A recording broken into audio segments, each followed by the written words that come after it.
Hello and welcome. My name is Mike Wyant, and today I'm going to talk about why you should not test your ideas with your friends and family, but what you should do instead.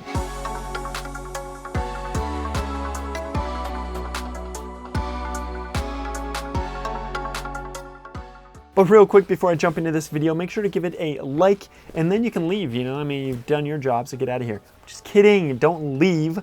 Put the video on mute, watch till the very end, then leave so I can get the watch time.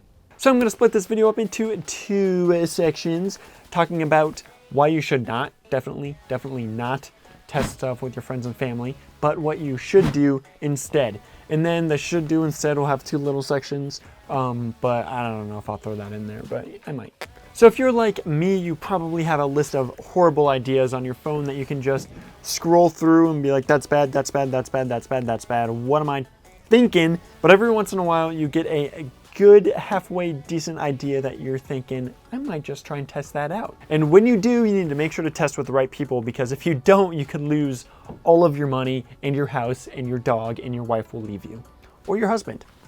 I don't know who you are watching this, so, but your family is definitely going to leave you after you test with them, because you lost all of your money because you tested with them. I hope they left you because it's their fault anyway. So if you have an idea and you just kind of want to spitball it out there, a lot of people will talk with their friends and family. They're the people they are closest to. They're the people who are the most available to them. So it kind of makes sense to talk with them about business ideas. But they're not really going to give you good feedback, especially if they love you. They'll probably just say things to make you feel good about yourself. But if they really loved you, they'll probably say something like, "What you've just said is one of the most insanely idiotic things I have ever heard. At no point in your rambling, incoherent response were you even close to anything that could be considered a rational thought. Everyone in this room is now dumber for having listened to it." And that's what you need from someone. Your friends and family aren't going to do that. Unless you have like a different relationship with them where they are completely honest, which is rare. Hey, if that's you though, do that. This part of the video probably isn't super relevant to you, but just wait a couple minutes. We'll get into how to test with the right way.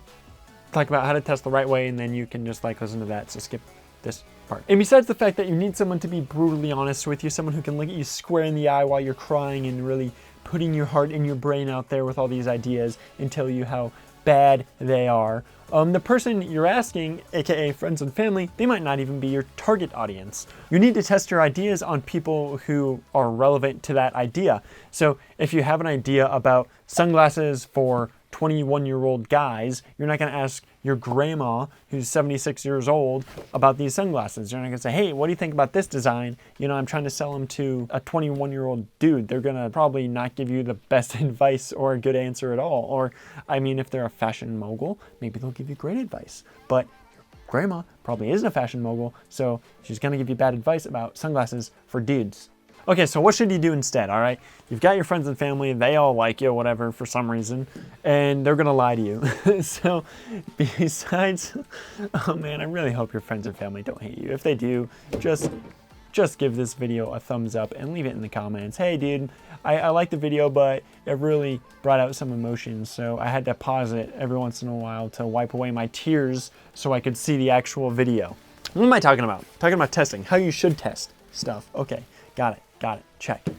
Got it. So when I'm talking about testing, there are two different ways to think about it. Are you testing an idea for a business that's already thriving or happening? Do you have customers? Or are you testing a new business idea that you don't have customers with already? If you are in the first group and you're testing a new process or product or service with current customers, you've got the chance to work with people that you've worked with before. If you're in a service-based industry or a service-based business that I kind of talk about a lot on this channel, I'm all about service-based businesses, you probably have returning customers. And you probably have good relationships with them because they keep bringing you back to do stuff, or they keep hiring you to do stuff, and you keep going. So you haven't fired them yet, they haven't fired you yet, stuff's probably going all right. If you've got a really good relationship with someone, like say someone calls and they're in your phone, Dave is calling, you know what Dave wants, he always wants the same thing. Spray those pesticides on his lawn. Yeah, get those bugs out of there. Maybe mow it while you're there. Yeah, all right, Dave, you dirty Dave.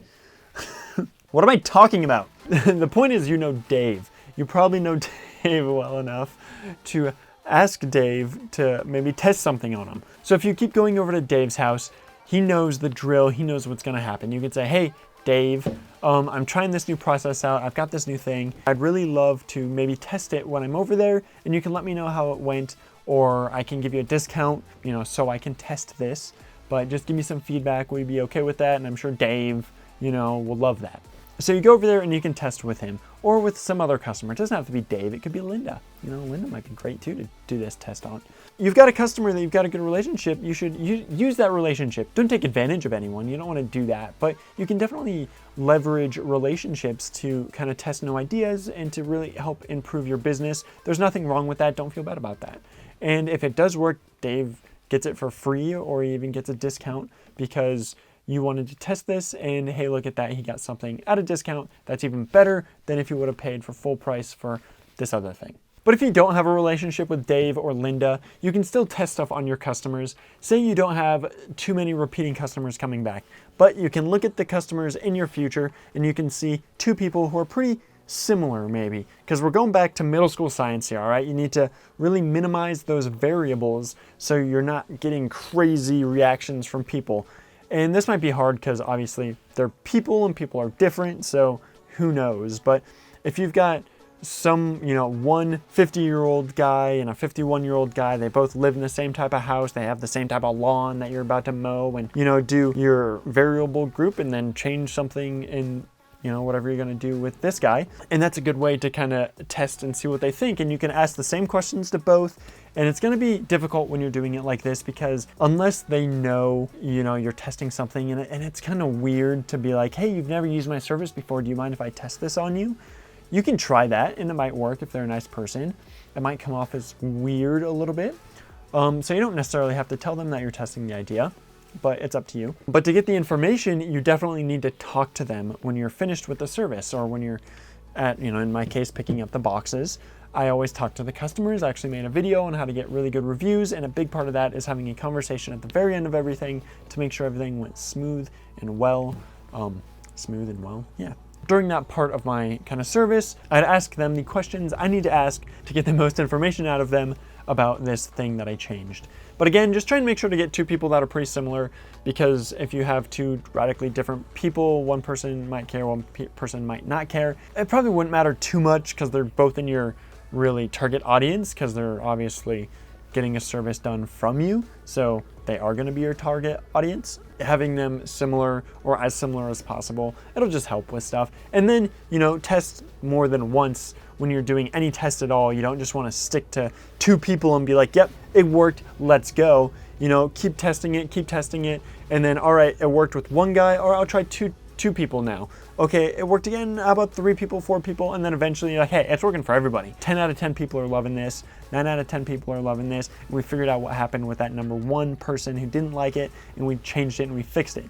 So that's how you expand and really put the idea out there. Stick with one person, you're testing, 2, you're testing, and so on and so on and so on. And if you don't want to do this for whatever reason, you can always get a target audience, maybe online or something. I think the website, let's see, it's called PickFu, P-I-C-K-Fu. I'll put a link here, all right? It's called PickFu. What you can do, you pay $50 and you get 50 people telling you about whatever. Hey, I'm thinking about doing this. And 50 people will say, that's good or that's bad. That's kind of interesting. I would want to go into to make sure you're getting the correct target audience with those 50 people. But hey, if you're getting that target audience that maybe you're putting in saying, I need someone between the ages of this and this, who have this and this income, and this and this, they buy versus rent, which I'm sure this does because that seems obvious to me. You pay $50, then you get 50 people to give you some feedback. That's pretty good. That's a quick way to do it, and it'll come back pretty quickly actually. So do that if you really want to. I'm sure there are other websites out there that do that. If you don't want to test stuff on your current customers and you just have an idea you're throwing around there, it might be worth it. I mean, $50 isn't that much, and your idea is probably worth more than that. So why not spend $50 to improve your business and to refine your idea? When I was doing some research, I came across another. And now for something completely different. Reddit is actually a really good place to ask people about your ideas. You can go to Reddit's entrepreneur page or Reddit's startup page, or I bet you there's a Reddit on like lawn mowing. Reddit r/lawn mowing. I'm going to go to it. If it is, I'm going to put it up here, right here. Go to r/lawn mowing and ask people about your ideas and say, hey, I'm thinking about doing this. What do you guys think? Has anyone done anything like this before? And I'm sure people will say, that's awesome. I've actually done something like that. Or no, that sucks. Why would you do that, you idiot? What do you think I am, your mom? I'm going to tell you the truth and you suck. That's what Reddit is for, all right? For people to tell you suck. A similar website to Reddit is actually Growth Hackers. I actually came across Growth Hackers while I was doing some research for this video. It was really good, actually. Came across an article on Growth Hackers that was how to test ideas quickly. I thought, hey, that's relevant. I'm going to read that.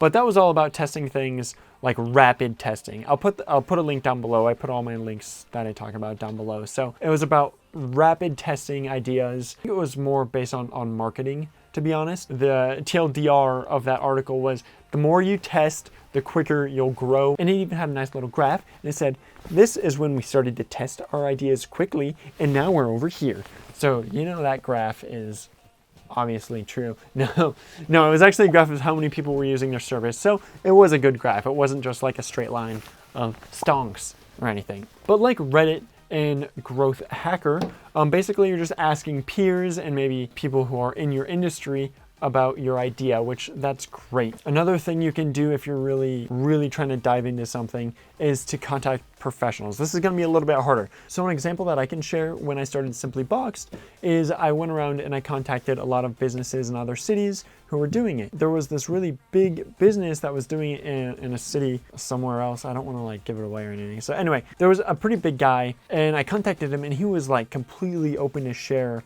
a lot of information that I didn't think people would share, like how many rentals they're doing and like pricing and a lot of stuff. And I was like, wow, that's super nice. Some people are probably less apt to reach out to those type of people. You know, they're there. If you're willing to ask, a lot of people are willing to give you answers and are willing to help you out.